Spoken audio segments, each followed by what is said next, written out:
I ended up reading 4 books during summerween. 3 were on my TBR, 1 was not. So let's do a little bit of a chatty yes, no, maybe. The first book I finished was Throne by Meg Smitherman, and this is definitely a yes. I really, really like this book.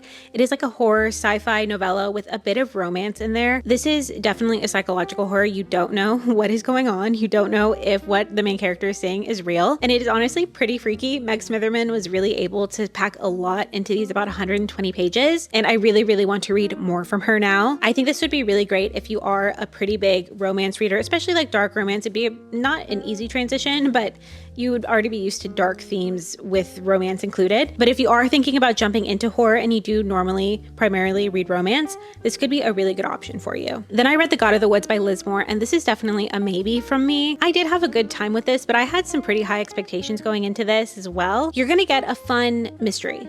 You're gonna get that. But just don't go into it expecting it to do anything more than that. That's really all I have to say about this. The third book that I read during summerween was A House with Good Bones by T. Kingfisher, and this is a yes for me. I found this to be a really fun, easy read. It is like obviously a little spooky, a little sinister at times, but generally the tone of this is very lighthearted. I think a lot of people would just have a lot of fun reading this. This was also my first T. Kingfisher book, and I definitely think I'm going to read more. The last book I read was 19 Claws and a Blackbird by Agustina Basterica.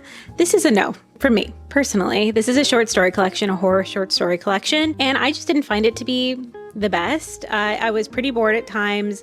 There were some of the stories I really didn't like. I found a lot of them to be very cynical, and I know it's horror and stuff like that, but I found it to be overly cynical at times. But you know what? Horror is not my primary genre, and I hardly ever read short story collections, so you're more than welcome to take my opinion with a grain of salt. I know I maybe didn't read as much as other people during summerween, but I had a really good time reading the books that I did read. Even if I liked some more than others, I just had a really, really great time. If you participated in summerween, definitely let me know what you read, and I cannot wait until next year, or I guess until winterween, really.